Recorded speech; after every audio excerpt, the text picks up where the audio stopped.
Hello students, in this PPT we will be learning the architecture of the microprocessor and its operation.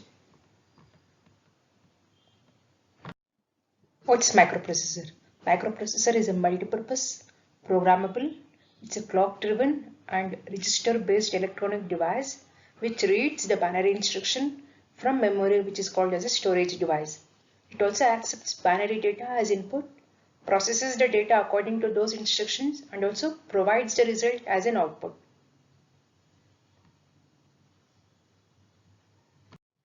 The hardware is the physical component of the system, but program is a set of instructions written for the microprocessor to perform a task. What software means? It's a group of programs. And this 8-bit microprocessor, it's used in industries to control all the activities in the industries, that is the machine control as well as the process control, and it's also used in instrumentation and consumer appliances. If the system has a microprocessor and this microprocessor is part of that final product, then it's called as an embedded system. And in this, the end user cannot reprogram that. Example is washing machine, dishwasher, traffic light controllers, so on. This microprocessor operates in binary digits 0s and 1s, which is also called as binary digits or bits. Group of bits which the microprocessor recognizes and processes is called as a word. This microprocessor is classified according to their word length, that is, it can be a 8-bit processor or a 16-bit processor, 32-bit processor or 64-bit processor. The 8085 microprocessor, which is a 8-bit, is preferred for teaching the basic concepts such as the buses, the machine cycle, the various process of data flow, the internal register architecture, the programming and interfacing.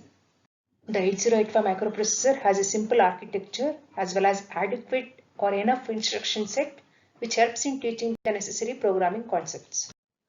8-bit microprocessors are used in embedded systems, in graphic calculators, coffee machine, home appliances, as well as even in serving the web pages over TCP/IP network. A microprocessor can be instructed to perform a given task, and for that it requires I/O. Memory is made of semiconductor material, and each line is an 8-bit register which stores 8 binary bits, and all these registers are arranged in sequence. The input device is used for the users to enter instruction and data into memory with a keyboard or some simple switches. The microprocessor reads the instruction from the memory and then processes the data according to those instructions. The result is displayed using a 7-segment LED or printed by a printer, and they are also called as output devices.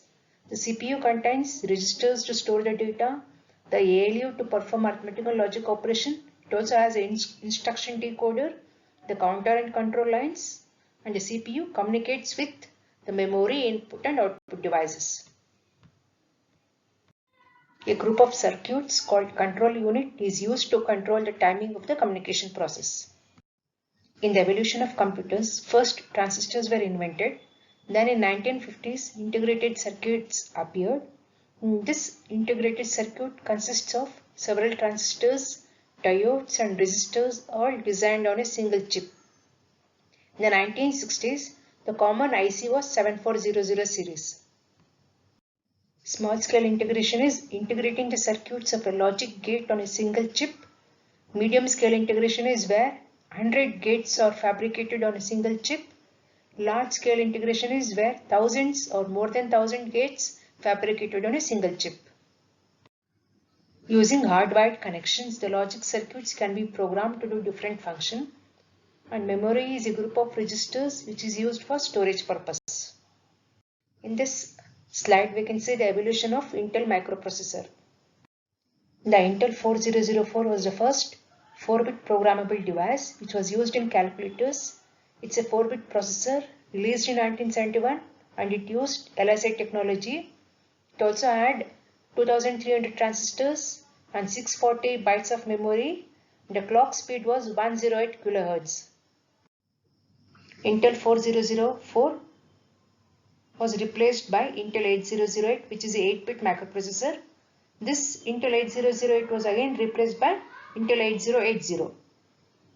And this 8080 was used in control applications in the mid-1970s. And even the small computers were designed using this 8080 as a CPU, which was called as microcomputers.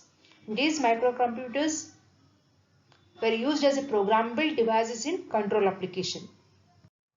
Motorola 6800, Zilog Z80 and Intel 8085 were developed, which was an improvement over 8080.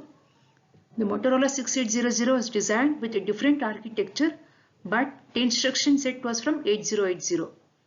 The Intel 8085 and Z80 had all the instructions of 8080, plus it also had some additional instruction. All the above were viewed as a CPU. Nowadays, the microcomputers are built with 32-bit and 64-bit microprocessors, but more powerful microprocessors are being used for mathematical computing, data processing, and computer graphics application. The four components of a microprocessor based systems are the microprocessor, the input, the output, and memory. And the peripherals are I/O devices, and the bus is a communication path between the components.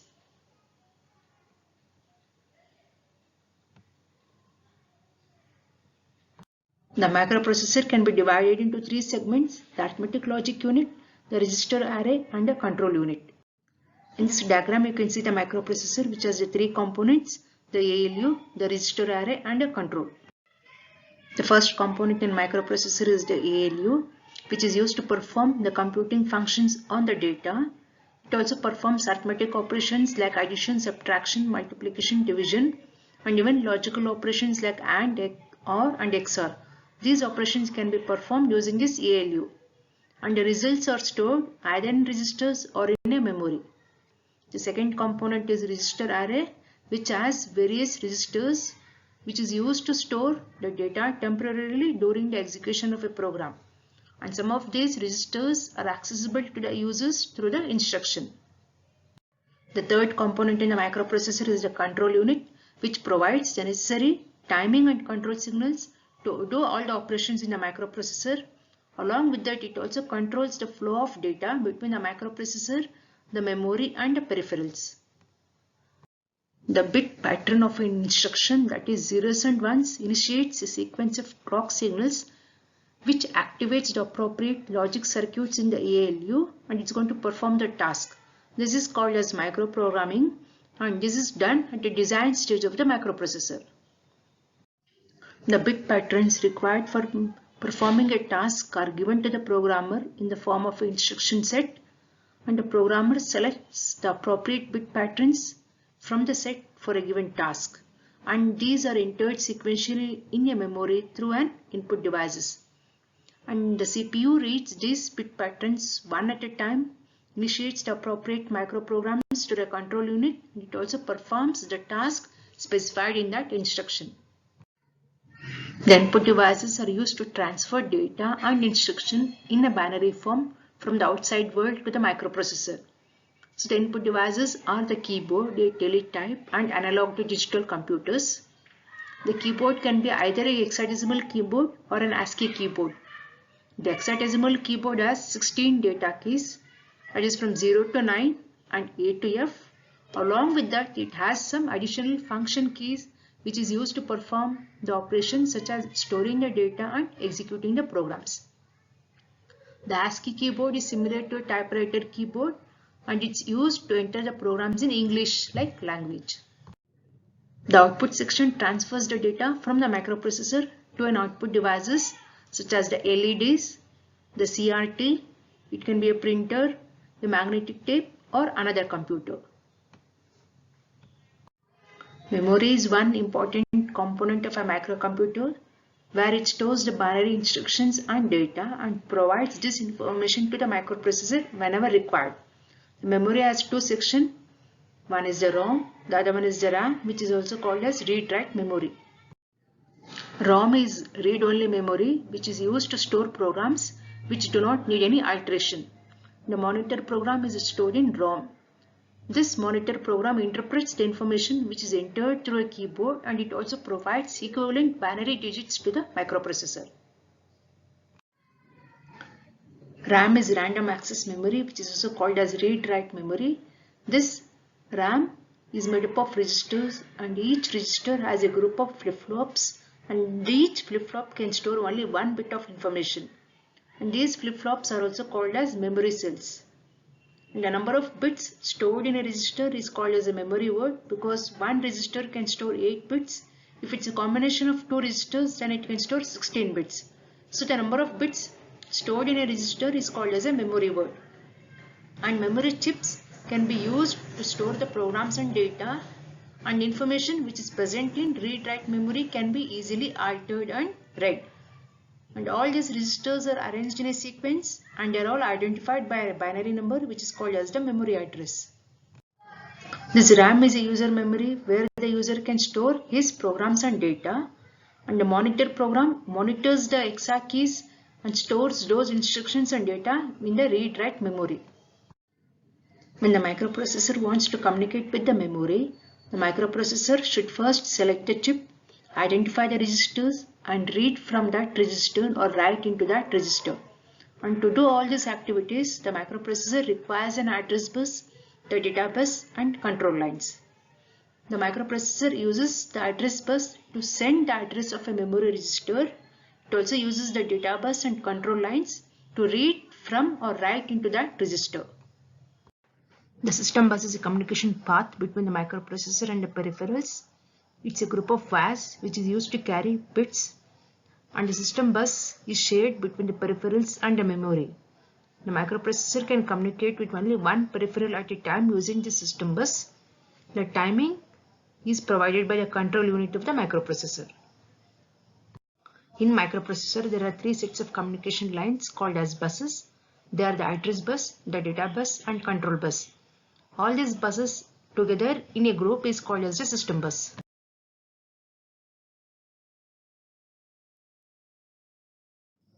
Address bus is one bus in the system bus. It's a group of 16 lines identified as A0 to A15.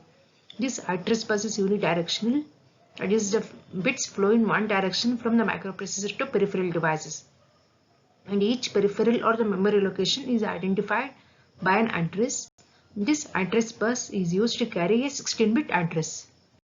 Data bus is another bus in the system bus. It's a group of 8 lines used for data flow. The lines are bidirectional. That is, the data flows in both the directions between the microprocessor and the peripheral devices. The 8 lines enable the microprocessor to manipulate 8-bit data ranging from 00 to FF. Control bus is another bus in the system bus which has various single lines that carry synchronization signals. This control bus is also used to provide timing signals, and the microprocessor generates specific control signals for each and every operation the microprocessor is going to perform. That is, it can be a memory read or an IO write. These signals are used to identify a device type, that is, whether it's an input device or an output device with which the microprocessor wants to communicate. When the microprocessor wants to communicate with the memory, that is, when it wants to read some information from the memory, the microprocessor places the 16-bit address on the address bus, and an external logic circuit will decode this address which is present on the bus at a memory location is identified. After that, the microprocessor will send a pulse called as memory read, which is a control signal. This pulse will activate the memory chip, and the contents of the memory location are placed on the data bus and brought inside the microprocessor. There are 4 steps for the working of the microprocessor. The first, the instructions are stored sequentially in the memory. Then the microprocessor fetches the first instruction from the memory using the system bus, decodes it and executes it. That is the sequence of fetch, decode and execute. This is continued until the microprocessor comes across an instruction to stop. So after execution, the microprocessor will send out the result in a binary form using the system bus to the 7-segment LEDs for display. The microprocessor manipulates the data, controls the timing of various operations, as well as even communicate with peripheral devices such as the memory and IO. The system bus, which is present in the microprocessor, provides path for the flow of binary information, that is the data and the instruction. The microprocessor can also be programmed to perform functions on a given data. It can even respond to external signals. The microprocessor can be interrupted, or it can be reset, or also it can be asked to wait to synchronize with the slower peripherals.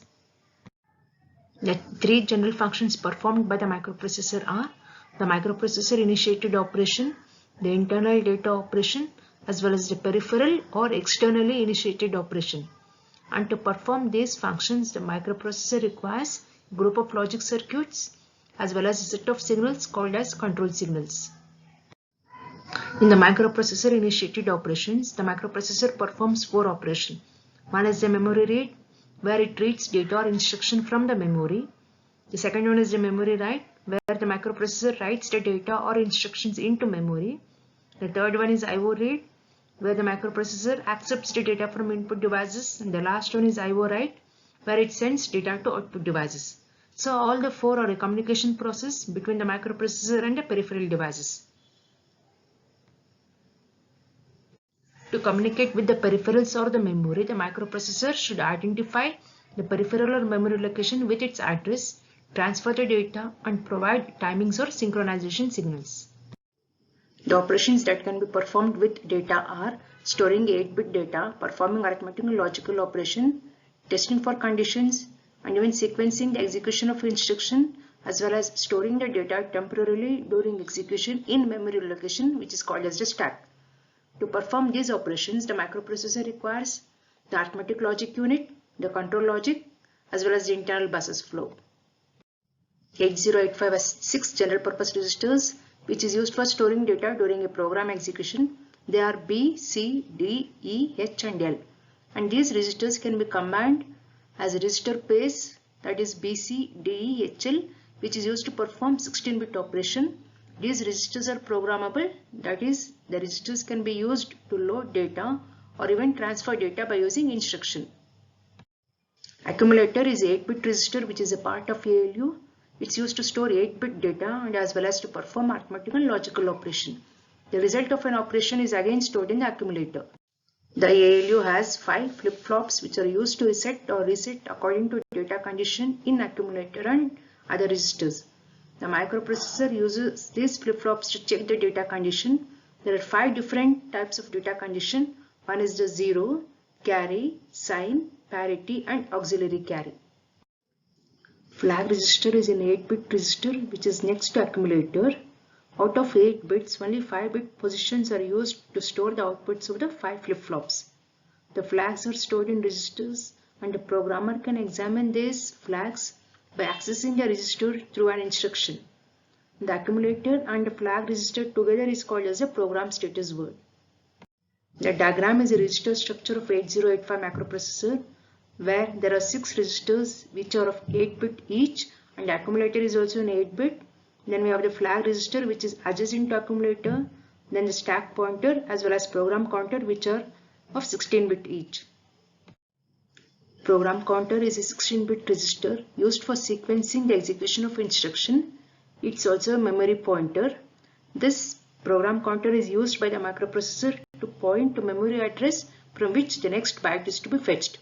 When a byte is being fetched, the program counter is incremented by 1 to point to next memory location. Stack pointer is also a 16-bit register which is used as a memory pointer. This stack pointer points to memory location in read-write memory which is called as the stack. The starting address of the stack is defined by loading a 16-bit address in the stack pointer register. Reset, interrupt, ready, hold. These are the pins present in the microprocessor chip and these operations are initiated by an external devices. When the reset pin is activated, all the internal operations are suspended and the program counter is cleared. That is, the program counter will be having the value 0000 and the program execution can again begin at the 0 memory address. When the interrupt pin is activated, the microprocessor is interrupted from the normal execution of instruction and it's asked to execute some other instruction which is called as the service routine. The microprocessor then resumes its operation after completing the service routine. If the ready pin has low signal, the microprocessor enters into wait state. This signal is also used to synchronize the slower peripherals with the microprocessor. When the hold pin is activated by an external signal, the microprocessor releases the control of buses and allows the external peripherals to use them.